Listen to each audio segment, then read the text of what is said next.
Hey, Coach Scott here. Got another great video for you. In fact, this video is going to be part of a couple of videos where I'm going to talk about base training, but I'm going to do it in a way that you've not seen anywhere on the internet.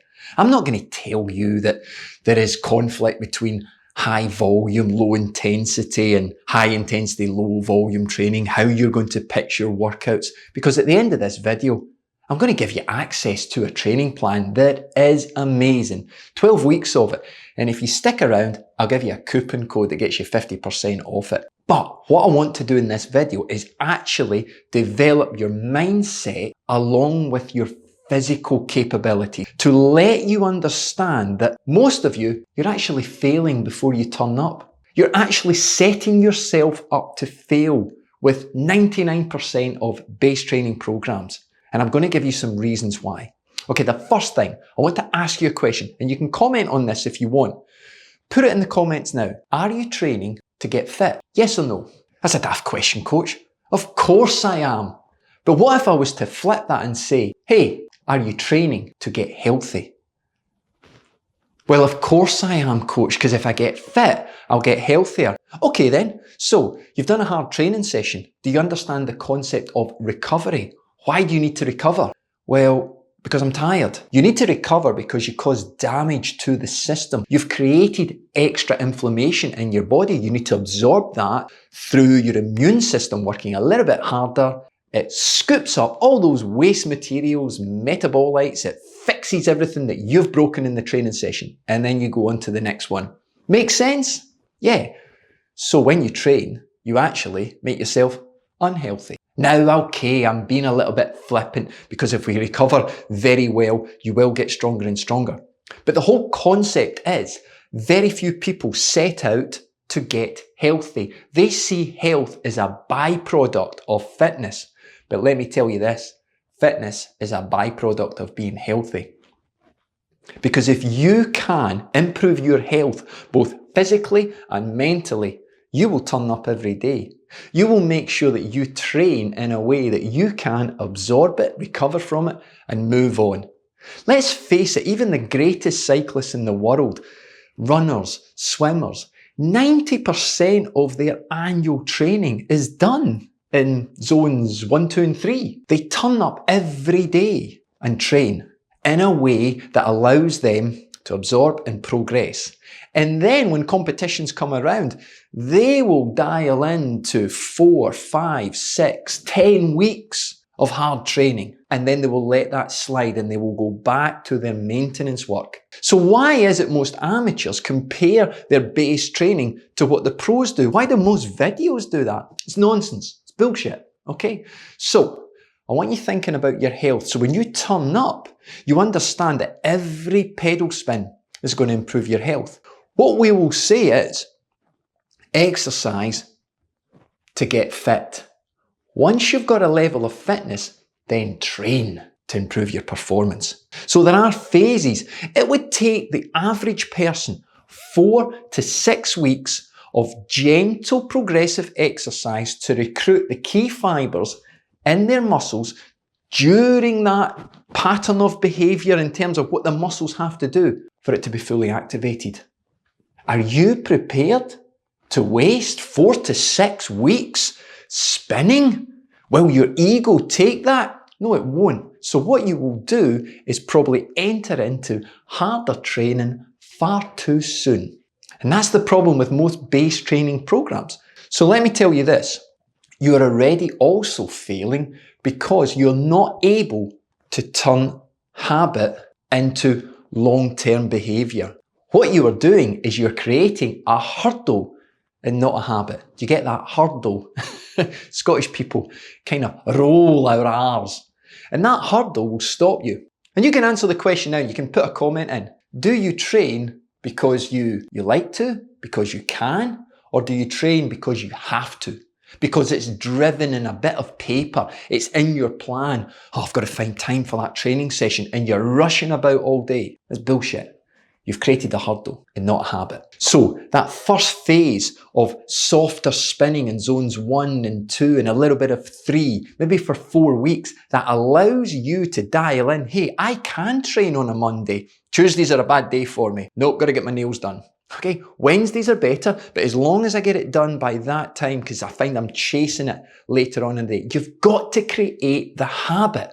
Very few people do that. And that's why they stop after a short or even a longer period of time. Remember, we want to be able to turn up every day, because even when you're not spinning, you're doing other work that's going to help your core, it's going to help your diet, it's going to help your sleep, it's going to help lower oxidative stress that's dripping like a tap that's broken every day into your system.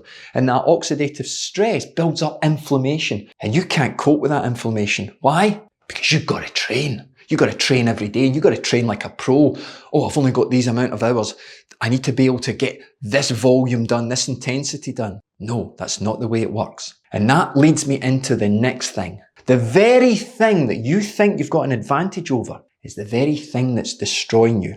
And that is when we are murdered by our motivation. Our motivation is so high at the start. We're so super motivated because we've usually had a period of poor behavior. Okay? We look in the mirror and we say, okay, today is the day. Today is the day that I will take control of my fitness. I'm going to work every day. I'll put 5, 6 days into training. I can find 10, 12 hours. After a month, you've probably found maybe 4, 5, 6 hours a week. Your training's been inconsistent, but you keep going because you have to. Not because you want to, but you have to. Because you told yourself in the mirror that you were going to do it. You're being murdered by your motivation because you haven't activated the key fibers. You haven't got into that habitual nature of when you can and when you can't. When can I do a harder session? This works for me because I can recover from it. Most people do their hard session on their day off. Then they're working the next day. I want you to think about that logic. Could you change it? So some people really need to have this total reversal engineering of their thinking to make a progress work, to make a plan really work for them. Now, the last thing I want to leave you with is I have created a concept, a theory, which I will be releasing in a book, yes. And this one is called the Athletic Mammal Hibernation Process. Sounds a little bit crazy. Most things I do sound like that.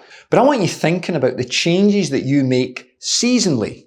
Summer into autumn, into winter, back into spring, into summer. These seasonal changes have great impact on the world that we live in terms of daylight, sunlight, temperatures. What do you do to change? Because the biggest problem a lot of athletes have when they enter base training is it's normally around their autumn-winter period. So these are periods of time when they're going to be more indoors. More indoors means that you're going to lower your aesthetics. What I mean is your posture will deteriorate.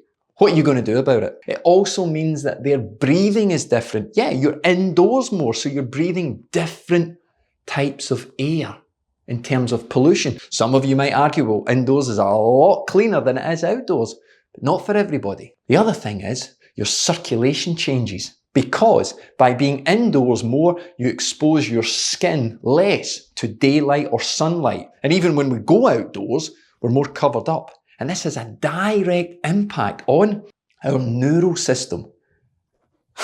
Think about it. Are you doing anything to combat that? No, because you're super motivated and you're going to train every day. Hey, I'm going to be sharing more about my athletic mammal hibernation process and how you can beat the changes in your behavior and progress your training. Turn up every day and make sure that you are there a week later, a month later, a year later, 10 years later, and still progressing. Hey, congratulations, you stayed around to the end of the video. Well done. Okay, I promised you access to the new 12-week training plan. If you use the code BASE in capital letters, 50, you'll get 50% off the plan. And I've designed it with 3 phases of zones 2, 3, to 5 and 6. You're going to get access to some world-class workouts and over 90 minutes of coach-driven footage in each workout from me. So there's no way you're not going to be motivated to see the thing through. The plan will allow you to progress gently, and it's got a sliding scale that will work for the time that you have available. Hey, if the video has brought you value, give it that thumbs up, and if you want to subscribe, Your call. Hit the button if you want. We're going live every Monday at 7 o'clock UK time, where we're answering all your questions and creating new ways to train and new ways to think as well. Remember folks, anyone can train hard. There's only a few of us can train smart. And remember, you're training to get healthy, then get fit, because this is a lifelong journey. Let's share it and spend it together. See you soon.